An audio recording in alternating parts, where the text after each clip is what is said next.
Bien, continuando con la explicación, ¿no? Les había dicho que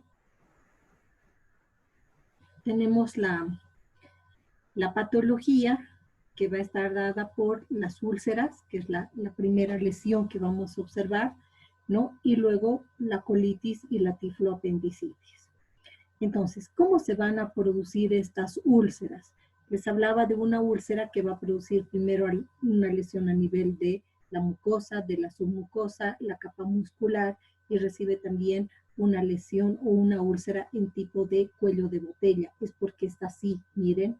Entonces, tendría, esta es la mucosa del intestino que está sana, ¿no? Intacta, y aquí es cuando se ha producido primero la úlcera a este nivel, y luego esa úlcera cada vez va penetrando más y produciendo mayor daño, ¿no? Entonces, ¿cómo se va a producir la invasión de la mucosa? Entonces, lo que sucede es que los trofosfoitos, como ya les decía, tienen la característica de presentar una proteína de adherencia, ¿no? Entonces, tienen una proteína de adherencia que se llama lectina, y esta lectina permite que el parásito se adhiera a la mucosa del intestino, ¿ya? Entonces, esa proteína, esa lectina, que es una proteína de adherencia, va a hacer que los trofosfoitos se peguen primero acá y produzcan una lesión pequeña, ¿no? Entonces, ¿por qué además, aparte de que esa es una proteína de adherencia, resulta que esa lectina es, ¿cómo les diría? Es afín a la galactosa. Y la galactosa está presente en las células de la mucosa del intestino, ¿no? Del colon principalmente, que es donde se localiza.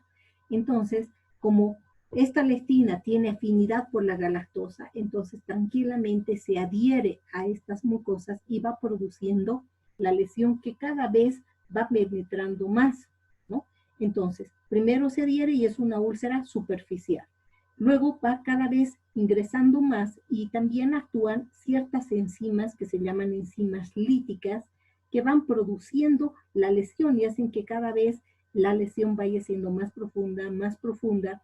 ¿Y qué es lo que sucede? Nuestro organismo obviamente se defiende. ¿Cómo se defiende? Pues van a aparecer una gran cantidad de neutrófilos que van a ir al lugar donde está produciéndose esa úlcera, pero al acumularse muchos de estos, también son destruidos, y al ser destruidos, esto hace que, perdón,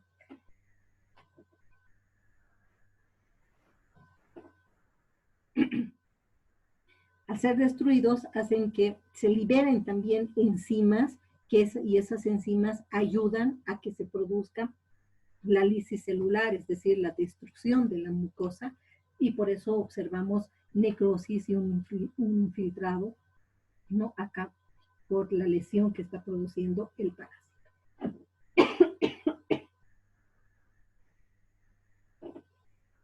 Entonces, para resumir lo que les decía, la invasión de la mucosa se va a presentar gracias a ¿qué? A que los trofosfoitos tienen una proteína de adherencia que es la lectina. Entonces, gracias a esa proteína se adhieren. ¿Por qué? Porque tienen afinidad por la galactosa, y estas células del intestino, del colon, son ricas en galactosa, entonces se adhieren a esta y van cada vez penetrando. Entonces vienen los neutrófilos, nos ayudan, y cuando hay gran cantidad de neutrófilos, estos también se destruyen, eliminan sustancias líticas y hacen que esta úlcera cada vez sea más profunda. Y ahí tenemos la úlcera en forma de cuello de botella. Ahora, Los factores de virulencia están dados por la lecitina, por parte del parásito, y por la acción de las enzimas líticas, que les decía, que degradan la elastina primero, luego el colágeno, luego la matriz celular, y por eso va cada vez siendo más profundas esas lesiones. Entonces aquí pueden ver, como les decía, epitelio sano, epitelio ya con lesión, ¿no? Entonces aquí vamos viendo la necrosis que se está produciendo a nivel del tejido. Esa sería la primera patología, que es la formación de las úlceras. Entonces los trofozoitos se van a ir abriendo paso entre las células de la mucosa mediante la colagenasa.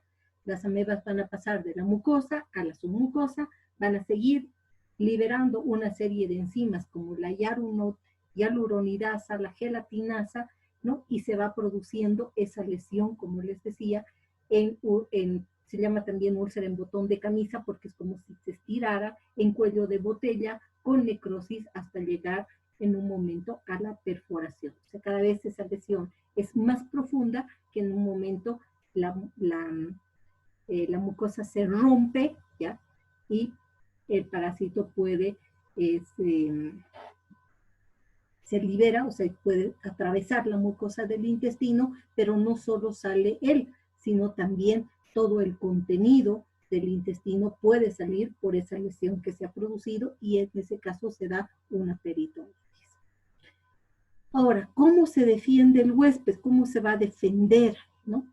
Tiene que haber alguna forma en que se defienda, ¿verdad?, de la agresión que está produciendo el parásito. Entonces, la primera forma en la que se defiende es produciendo, obviamente, anticuerpos contra ese parásito. Entonces, las inmunoglobulinas son justamente esos anticuerpos, y la primera inmunoglobulina que se produce es la IgA, que se llama IgA secretora. Entonces, esa va a ser la primera que se va a liberar, la que va a ir en nuestra defensa, ¿no?, produciendo la resistencia para evitar que exista una perforación y se produzca el daño. La otra es que nuestro organismo evita la invasión tisular bloqueando o destruyendo a la lectina. Nosotros sabemos que esta lectina es la proteína de adherencia, ¿verdad?, con la que el trofozoito se ha pegado a la mucosa del intestino. Entonces, ¿qué hace nuestro organismo para evitar que esta lectina se adhiera? Lo que hace es producir una serie de, como les decía, de hidrolasas, ¿ya?, que son de origen pancreático, entonces produce ciertas sustancias que van a ser producidas a nivel del páncreas, ¿ya?, o también pueden ser de origen bacteriano, y lo que hace es evitar, al producirse estas hidrolasas, ¿ya?, lo que hacen es, como les diría, como confundir al trofozoito, y el trofozoito, en lugar de unirse a la galactosa de la mucosa, se une a estas hidrolasas. Entonces, de esa forma se evita que se produzcan las úlceras.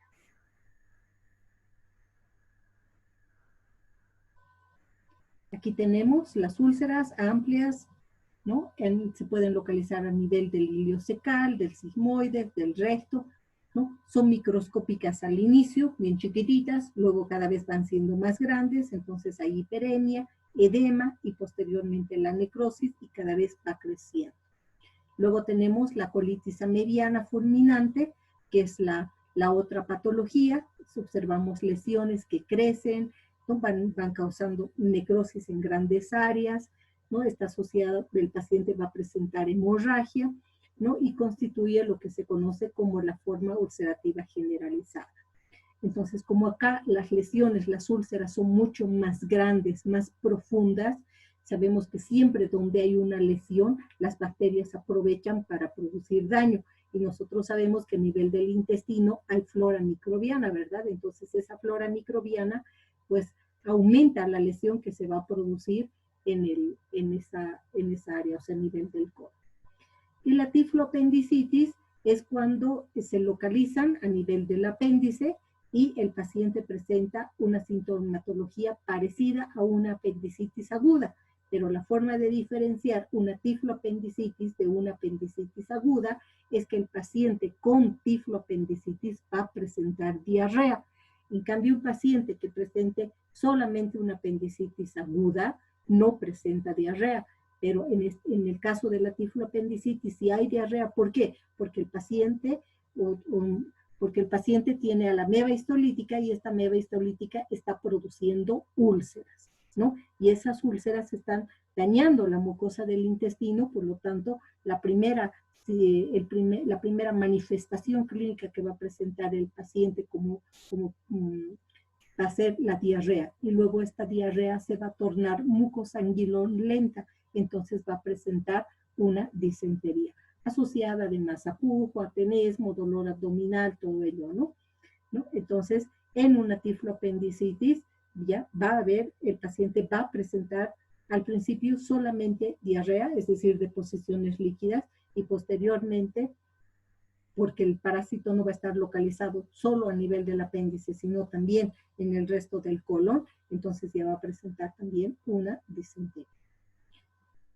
Aquí teníamos la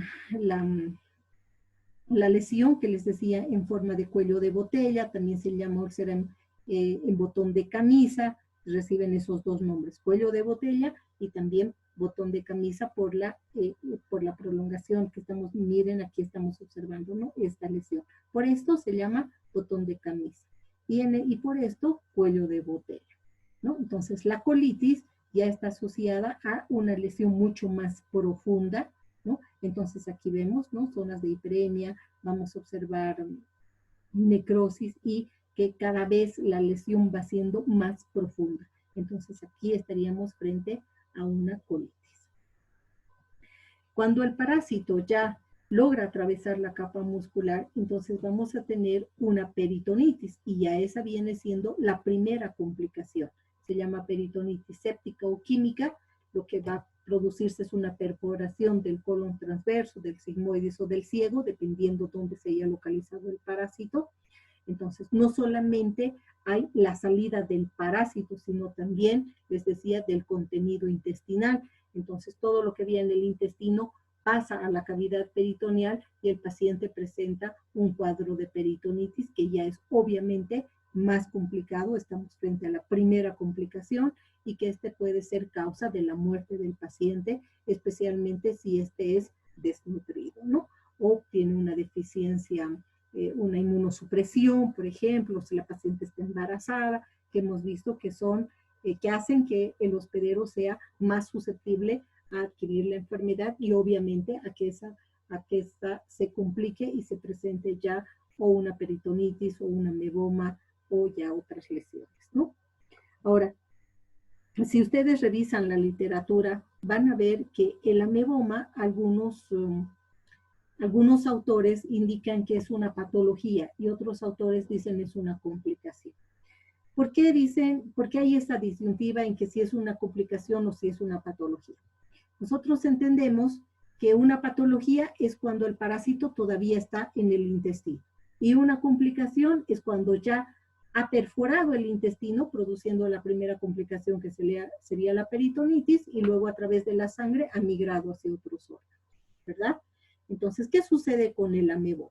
Resulta que el ameboma es un crecimiento, una lesión tumoral que se presenta ya sea en el recto, en el sigmoides o en el ciego, y va creciendo. O sea, es un engrosamiento de la pared del intestino que puede medir hasta 30 centímetros, imagínense lo grande que puede ser, y adquiere la forma circular, como de una bolita, por eso se dice que es como un tumor, ¿ya? Entonces, ¿por qué algunos autores dicen que es una patología? Porque sigue en el intestino. ¿Y por qué otros autores hablan de que se trata de una complicación? Porque no está hacia adentro, más bien está hacia afuera, ¿ya? Pues si estuviera hacia adentro, ocasionaría un problema más serio porque estaría produciendo obstrucción, no evitaría que pasen los alimentos, que pase la materia fecal, estarían produciendo una obstrucción. Se imagina una tumoración de 30 centímetros por dentro del intestino, entonces la lesión que ocasionaría sería grave. Entonces está hacia afuera, ¿ya? Hacia afuera el crecimiento. Entonces, por eso es que existe esa disyuntiva, ¿no? Y algunos dicen, es una patología porque sigue en el intestino. Y otros dicen, no, es una complicación porque si bien está adherido al intestino, no está produciendo esa obstrucción, está hacia afuera localizado, ¿no? Entonces, nosotros lo vamos a tomar como una complicación. Pero como les digo, si encuentran alguna literatura que la consideran una patología, es por ese motivo, ¿no? Porque aún continúa estando a nivel del intestino. Este no es muy frecuente, no se va a observar con mucha frecuencia. Lo más frecuente observar es las úlceras y la colitis. Incluso la peritonitis no se produce muy seguido. ¿Y esto es por qué? Por la manifestación clínica. Si nosotros presentaríamos un cuadro de diarrea, puede ser que tratemos esa diarrea con medicamentos caseros o tratemos esa diarrea con algún medicamento ya recetado por algún médico, pero que no ha determinado de qué se trata. O sea, porque muchas veces sucede eso, ¿no? Estoy con diarrea, entonces toma tal cosa. No se hace el laboratorio. Por eso es importante que nosotros siempre veamos eso, ¿no? O sea, cuando va a la farmacia alguien, nosotros estamos atendiendo, si tengo diarrea, ¿qué puedo tomar? No tenemos que darle algo para la diarrea, porque lo primero que se tiene que determinar es la causa de esa diarrea, ¿no? Porque si nosotros damos un medicamento para tratar esa diarrea, para parar esa diarrea, no estamos atacando al agente causal de esa diarrea. Entonces solamente estamos enmascarando, estamos haciendo que por el momento el paciente no presente diarrea, pero se está enmascarando la verdadera enfermedad que puede llevar a una complicación, ¿no? Entonces, si un paciente tiene diarrea, pues se puede preocupar o como les decía, puede tranquilamente tomar algún medicamento o tomar algún remedio casero y mejorar la diarrea. Pero ¿qué pasa cuando de pronto tenemos diarrea, pero cuando vemos, además de que la deposición esté líquida, hay sangre, hay moco? Entonces nos preocupamos. Ya no vamos a decir, no iré al médico, tomaré otro batecito, ¿verdad? Ya nos preocupa, ya vamos al médico. Y cuando vamos al médico, lo primero que va a hacer él es pedirnos un examen de laboratorio. Entonces, en ese examen de laboratorio se va a ver la presencia de los quistes de la ameba. Entonces va a iniciar el tratamiento y ya no se complica, ya no llegamos a una peritonitis porque se está atacando al parásito mientras está en el intestino, ¿no? Si fuera otro tipo de manifestación clínica, que solo sería dolor abdominal, con un poquito de pujo, tenesmo, nada más, es probable que se complicaría con mayor frecuencia.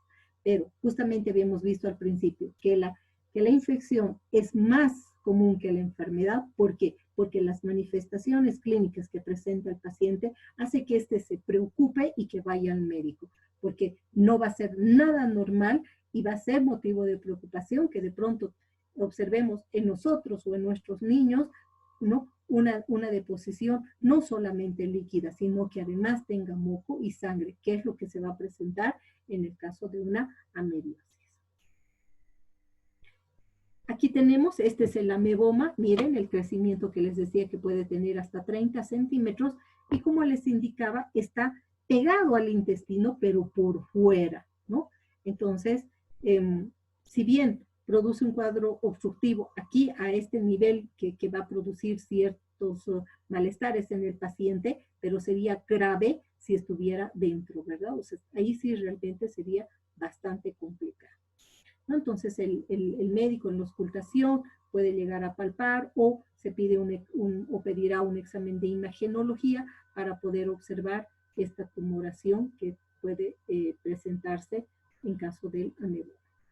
También tenemos el absceso amebiano hepático, que es otra complicación, que esta es muy frecuente. Esta se da más en los varones. Lo que sucede acá es que los trofozoitos, una vez que se ha producido la perforación, a través de la sangre migran hacia el hígado, ¿no? La localización más frecuente es a nivel del lóbulo derecho, y ahí se va a producir el absceso, la inflamación, y obviamente el paciente va a presentar dolor. Luego, también puede localizarse a nivel de los pulmones, puede haber una mediasis cutánea y de mucosas, como les voy a mostrar, que no son muy frecuentes. El que sería, digamos, más frecuente es el absceso amebiano hepático.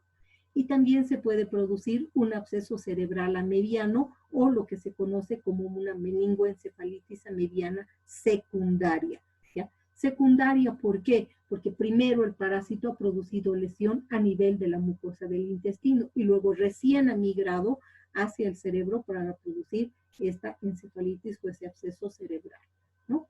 Entonces, estas son consideradas complicaciones porque el parásito ya migró del intestino y se ha ido a un órgano para producir algún tipo de lesión. Entonces, aquí podemos observar que hay algunas figuras, ¿no? de las úlceras, miren, así se va produciendo. Obviamente son imágenes donde se ha aumentado el tamaño para que ustedes puedan observar, ¿no? Y estas luego van aumentando, ¿no? Van ingresando más la mucosa del intestino, ¿no? Y entonces ahí vemos, como habíamos observado en las otras figuras, cómo se forma el cuello de botella o el ojal de camisa, ¿no? Y en estos casos. Entonces así vemos que hay mucha lesión que se va a presentar a nivel de la mucosa.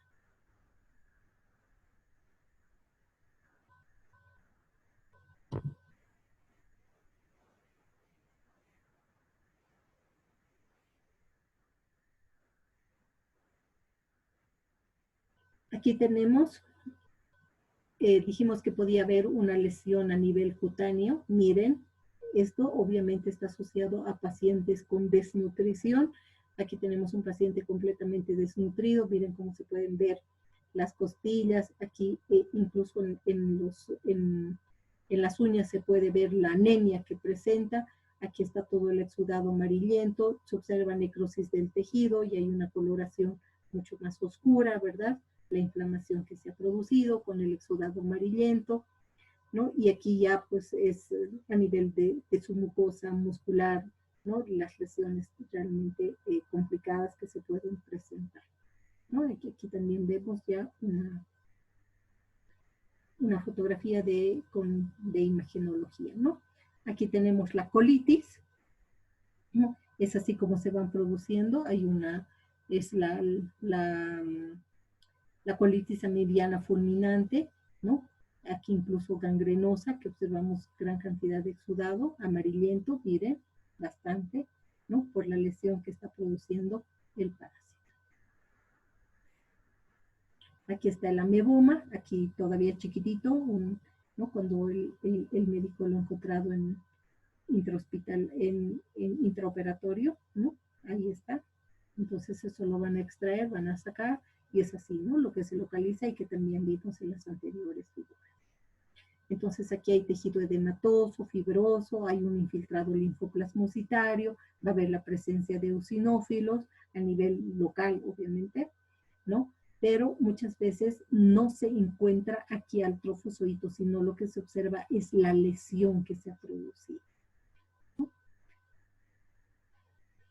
En cuanto a las manifestaciones clínicas, como les decía, tenemos una amebiosis asintomática. Esto es cuando no es invasivo. Ahí hablamos del portador sano, del famoso reservorio que les decía, que es cuando el paciente no presenta sintomatología, ¿no? Entonces, esto puede estar asociado a que la carga parasitaria es muy poca, entonces, y además el sistema inmune está muy bien.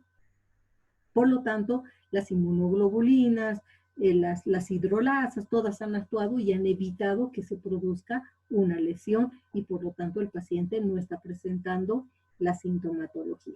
Ahora, si no se desparasita el paciente, no se hace el tratamiento, pues puede pasar a una amebiosis sintomática, ¿no? Entonces ya hay una invasión a nivel del intestino, el parásito ya se adhiere a la mucosa del intestino, pero ya están en gran cantidad, entonces va a empezar con un cuadro agudo, ¿no? Que puede ser disentérico. Como les decía, lo primero que va a presentar el paciente va a ser diarrea. Luego esa diarrea, sabemos que la diarrea es una deposición líquida, ¿verdad? Son más de 5 deposiciones líquidas al día. No podemos considerar diarrea una deposición líquida. O sea, cuando hay más de 5 deposiciones líquidas, hablamos de diarrea. Ahora, hablamos de disentería cuando esa deposición líquida además tiene moco y tiene sangre. Entonces, en este caso, mi paciente está presentando, ¿no?, una disentería, ¿no? y además va a presentar pujo y tenesmo. Esa es esa sensación de que uno quiere ir al baño, ya tengo que ir, y cuando llega al baño no hay, ¿no? O sea, no, es solamente esa sensación de querer ir al baño, pero cuando ya uno llega, pues no hay la defecación como tal. Se asocia bastante al dolor abdominal tipo cólico. Generalmente en una fase aguda no hay fiebre, ¿ya?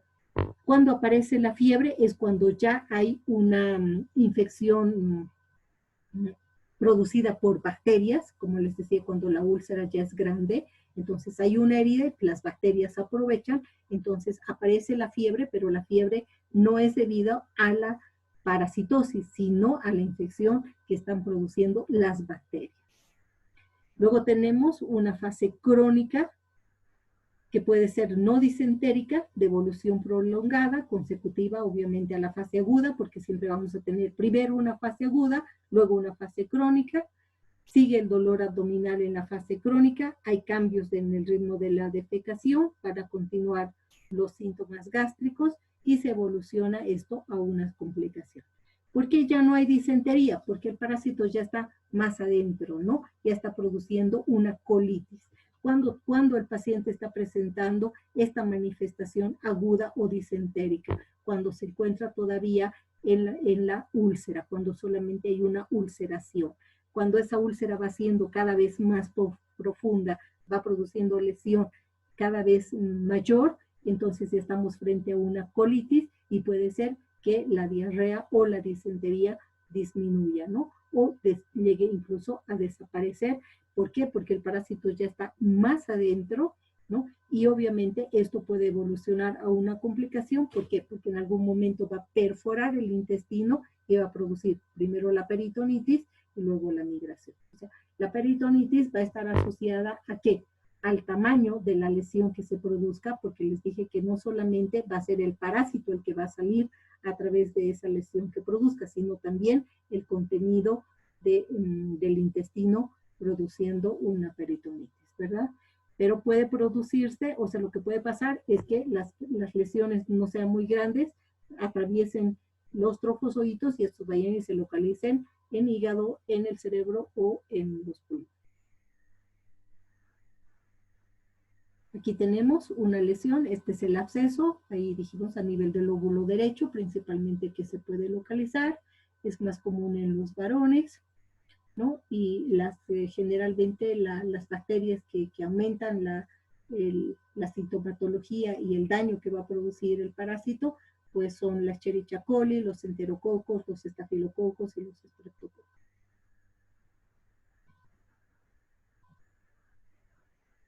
Para el examen de diagnóstico tenemos como ideal el examen coproparasitológico, que podemos hacer pruebas directa, o sea, el coproparasitológico es un examen directo, podemos hacer pruebas sin concentración, como la técnica de Lugol, o podemos hacer técnicas por concentración, como la de Ricci, que en este caso sería la más adecuada. No mucho Willis, porque Willis está más asociada a la detección de huevos de helmintos, ¿no? Entonces, mejor cuando queremos hacer el diagnóstico o el observar a protozoos, como en el caso de la ameba histolítica, nos conviene hacer técnicas por concentración, por centrifugación, como es la técnica de Ricci, ¿no? También se puede tomar exámenes, o sea, para el examen coproparasitológico, obviamente la muestra tiene que ser la primera del día, muy importante, no necesita que el paciente esté en ayunas. En algunos casos, cuando lo que se ha hecho primeramente es una endoscopía, no, en este caso no sería una endoscopía, sería una colonoscopía, perdón, ¿no? Cuando se hace una colonoscopía y el médico observa las lesiones ulcerosas, entonces generalmente toma muestras para las biopsias y en esas biopsias se puede determinar la presencia del parásito. Entonces, una biopsia como primera elección, si no se ha hecho la colonoscopía, no es lo ideal. Pero si se ha iniciado con una colonoscopía, pues esta colonoscopía es considerado un examen complementario porque solamente te está diciendo hay una úlcera, pero no te dice quién es el responsable de esa úlcera.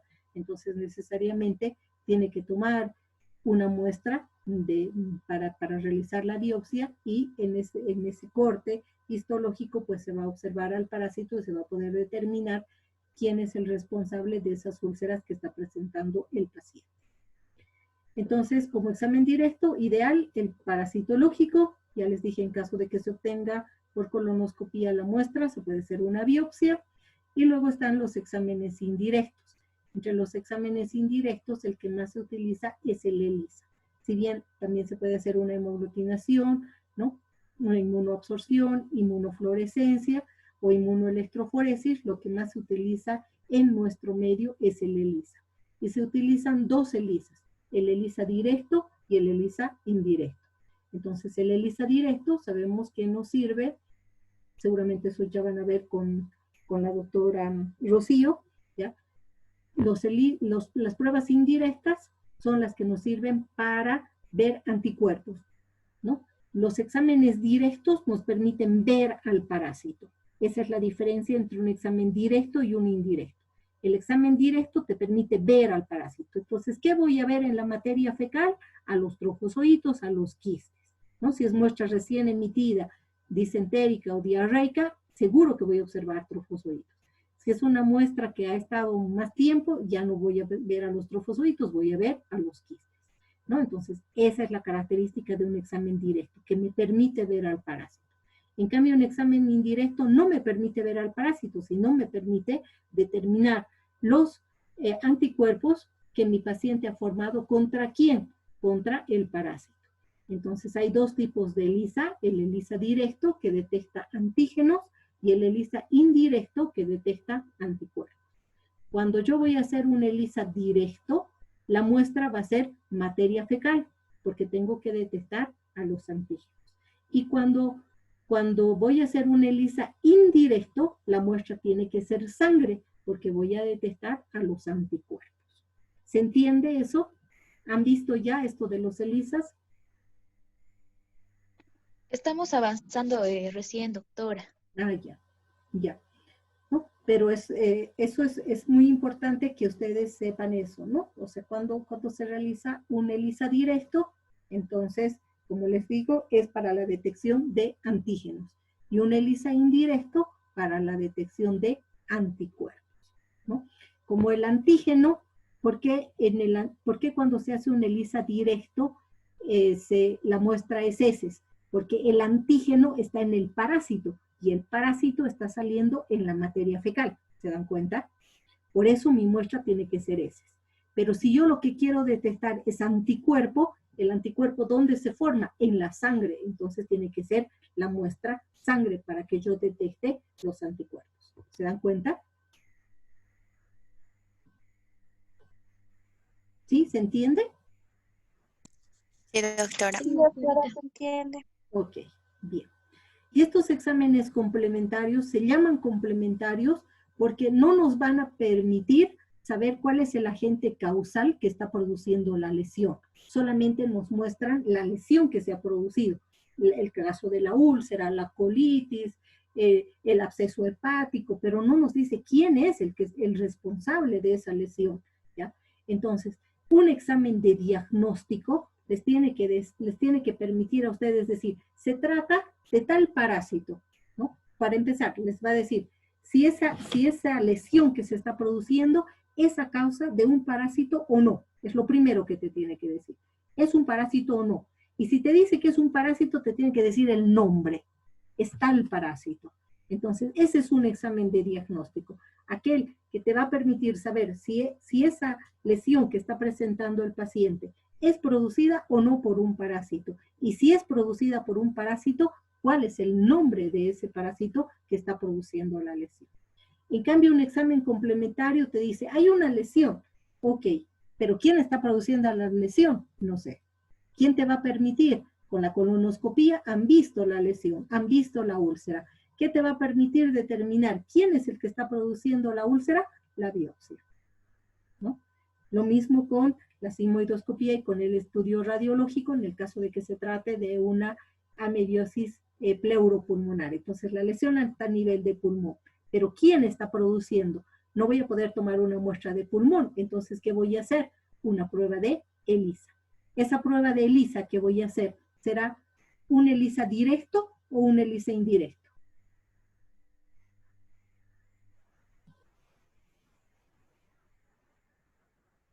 Indirecto, doctora. Indirecto. No, no puede ser un ELISA directo, porque el ELISA directo les he dicho que detecta antígenos, Indirecto, doctora. ¿no? Y no puedo, para el ELISA directo les dije que detecta antígenos y mi muestra es heces. Si le pido muestra de heces a mi paciente, no me va a dar negativo, porque en las heces ya no está. ¿Dónde está el parásito? Está en los pulmones, ¿sí o no? ¿Verdad? Está en el pulmón. Entonces ya no me sirve un ELISA directo, ya no me sirve un coproparasitológico. ¿Qué me sirve? Un ELISA indirecto que me detecte los anticuerpos. Le voy a sacar sangre y voy a hacer reaccionar con el set que yo tengo, la sangre con el reactivo, y ahí voy a ver si existe o no la presencia de anticuerpos, ¿no? Entonces eso es importante. ¿Ya? Vamos a hacer una actividad la próxima clase, y de eso va a salir una tarea que les voy a dar con relación a las patologías, ¿ya? Con las patologías, las complicaciones y los exámenes de diagnóstico que podríamos pedir para cada una. Entonces, lo que yo quiero que ustedes es que razonen. A ver, si este parásito está localizado a nivel del intestino, ¿qué examen de laboratorio podría yo pedir? Entonces, un parasitológico, una biopsia o un ELISA. Si este parásito ya está localizado a nivel del hígado, entonces, ¿cuál es el examen de diagnóstico que me va a permitir determinar de qué parásito se trata? El examen parasitológico, la biopsia o los ELISAs. Entonces, eso quiero que ustedes vean en relación a lo que hemos trabajado hoy día, lo que hemos visto y aprendido hoy día. ¿De acuerdo? Y para el tratamiento, pues hay muchos medicamentos que se pueden dar de acuerdo a el lugar donde se encuentre el parásito. A nivel luminal podemos utilizar las dicloroacetamidas o amidas, como la etofamida, el teclosan, las quinoleinas halogenadas, amebicidas de acción parcialmente tisular y parcialmente luminal, cuando ya está produciendo una lesión más profunda. Tenemos aquí a los derivados 5-nitroimidazólicos, como el metronidazol, el secnidazol, el tinidazol y el ornidazol. El más común que conocemos es el metronidazol, que es lo que más se utilizan, los seguros también te dan, pero la desventaja del metronidazol con estos otros es que este tiene que ser más tomas. En cambio, estos tienen una sola toma.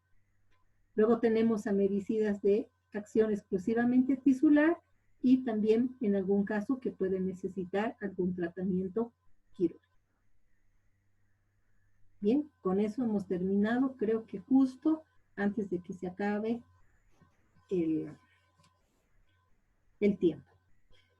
Entonces van a ver algunas preguntas, van a anotarse para que vayamos viendo la parte de las preguntas. Vamos a ver la siguiente clase y les voy a dar ese trabajo que les he dicho que lo voy a poner en la plataforma. ¿De acuerdo? ¿Alguna duda? Una consultita, doctora. Estaban mencionando estos amebicidas. En caso, digamos, siempre hay personas que van directamente a las farmacias